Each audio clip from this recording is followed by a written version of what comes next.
If your 2025 felt off, you felt like you didn't accomplish the things that you wanted to do, fix these 5 areas. I'm telling you, if you fix these 5 areas, you lock into these 5 areas, it's gonna help you out. Now, this isn't gonna be a goal setting video. This isn't gonna say, hey, here's how to set goals and whatever. No, we're gonna talk about 5 key areas that I'm telling you, if you fix, you will have a better 2026. Let's get into it. Number 1, fix your relationships. And this is vertical relationships spiritually and horizontal relationships with people. Now, this could be romantic relationships or this could be friendships, but the people that you keep around will change your mindset about things for the better or for the worse. They're going to push you to do things, or they're going to pull you away from things that you feel called to do, right? The one thing that I've realized in 2025 that helped me so much was I audited my relationships, I audited my friendships, I audited all of those things, and I really tried to dive in a little bit more spiritually as well, because what I realized was the voices that I kept around and that I keep around constantly are pushing me in a direction where I just feel like a better human. Now, am I the best human? Absolutely not. I have a ways to go, as do all of we, especially if you're watching this video. But at the end of the day, you have to make sure that you have the people around you that are going to push you in a better direction to be a better person. So your relationships are going to matter. I always talk about this. The voice that you consistently hear in your head is going to lead you to do a thing. Make sure that that voice is a positive one, and then those external voices are positive ones as well, right? So make sure that you're auditing your relationships, get your relationships right. They're going to change absolutely everything, because I'm telling you, in the past, I had stressful relationships. I was the stressful one in relationships. It doesn't bode well when you're trying to accomplish your goals, when you're trying to live your dreams, when you're trying to just be a fully sufficient human that does things that are fulfilling. So audit your relationship. Number 2, get your health and fitness on track. You can have all the money in the world, but if your health's not right, if your fitness is not right, you're not able to enjoy that. You're not able to enjoy your family. You're not able to enjoy some of the things that you want to do. Your health is primary and it's paramount. Now, whatever that is for you, it's going to be different for everybody, right? For me, it's making sure that my nutrition is in check, making sure that I'm getting enough rest. I want to feel strong. I love endurance training. I love aerobic training. So I make sure that those are priority as well. And that makes me feel good. I have way more energy now at 35 than I did at 30 than I did at 25, because from a health standpoint, I'm locked into what makes me feel good, what makes me feel stronger, and the nutrition that I need to keep going. And then the other thing too, from this standpoint, is you typically have people around you who are taking motivation from you and they're seeing you as an example. Being healthy and being fit creates this positive cycle for everyone around you. I grew up watching my parents wake up at 5 in the morning. My mom back in the day doing 𝚆𝚎𝚘, my dad going to the gym. But I watched that and I was like, oh, this is just a way of life. This is just how you do things to be healthier, to be a better person. You know, really inspired me. And so I'm hoping to consistently inspire my family and to inspire others that, hey, this is a way that you can just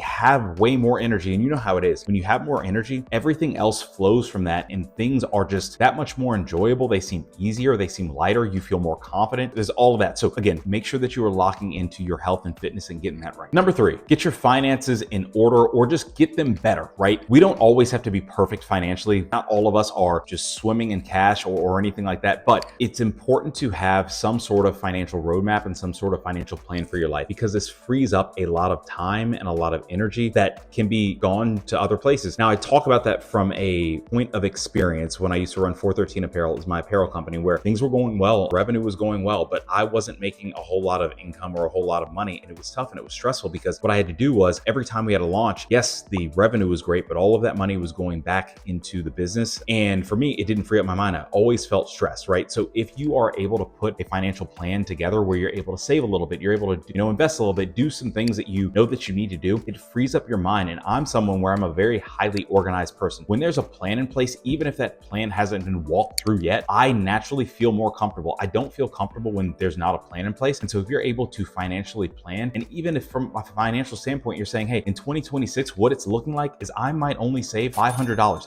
That's fine. That should be celebrated, because you put a plan in place and you're able to accomplish that. And what you'll realize is as you're walking through your plan, it's just going to get better and better, because you're more experienced in your plan as you're going through it, as you're walking down, right? So from a financial standpoint, I always think that is a huge game changer. And especially going into 2026, get your finances right. I'm mid-30s. Like, I want my finances right because I want to provide security for my family and all of that, right? And I want to live a different type of lifestyle, everybody in my family to enjoy and feel safe and secure, and for us to have some cool experiences. So that's me. Whatever it is for you, get it in order for you. Number 4, get your rest. Now, if you watch past videos of me like 10 years ago, I'd be grind, hustle. But then at 35, married and with a daughter and having a lot of activities and things that we like to do, I prioritize rest. I get my rest because it's something that recharges me and rejuvenates me. In the past, I could go and I could feel burnout, but I had no responsibilities. I wasn't responsible for my wife. I wasn't responsible for my child. I wasn't responsible really financially for stuff, right? So I could just run myself into the ground. And even if I had no energy, I didn't need to wake up and be there for anybody or do anything. When you are able to prioritize rest, you're going to feel that much better. Now, this can feel like hard work. If you're like me and you like hard work, working wise, career wise, fitness wise, all of that, then just view this as hard work. It's hard work for me to rest. And so if I view that as hard work and I know that it's moving the needle, then that makes me feel good. It makes me feel all warm and cozy inside because I'm like, there's purpose to a rest day. There's an achievement and accomplishment to a rest day. And if you're somebody who thrives off of accomplishing things or checking off a checklist, put that on your checklist. You're going to feel so much better. And it's all the other things that you need to do, you're going to have that much more energy for and to do. And it's going to sustain you throughout the entire year because you're not going to go through these periods where you're going hard for like 2 months and then you fall off for 2 or 3 months. Maybe you just go hard for 2 weeks, you pull it back for a few days, and then you're able to sustain that throughout the entire year. And then you're able to accomplish that much more. So get your rest, get your downtime, enjoy it, even if it's tough, even if it's tough work to do. And number 5, learn to lead at home. I am saying that from the standpoint of a husband and a dad, because being a leader in my household has helped me be a leader in my career in other aspects. Because when you're able to lead at home, you lead from kind of almost this different viewpoint, right? Like, especially having a daughter, like I'm more patient, I'm more understanding, I am so much more willing to teach and be there. And it helps me in other aspects of life. And it also helps me lead myself because then I'm less hard on myself. There's areas in my life that I want to be a better leader to myself with. And if I have to understand, hey,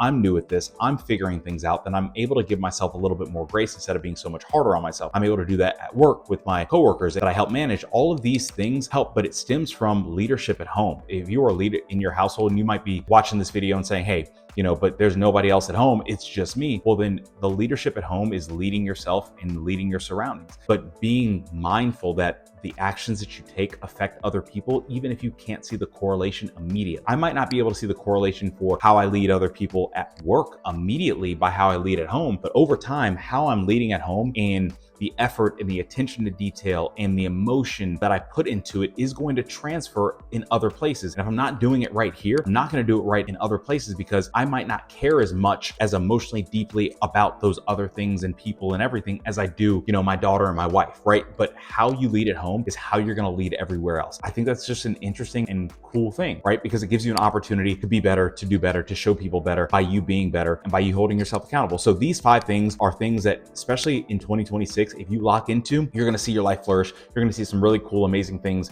happen. Like I said, this isn't a goal setting video. This is a real, let's get into what we can do every single day and what we can focus on every single day to just be better, right? So I hope that you all enjoyed this video. If you did, like, comment, share, subscribe, and I'll see you in the next video.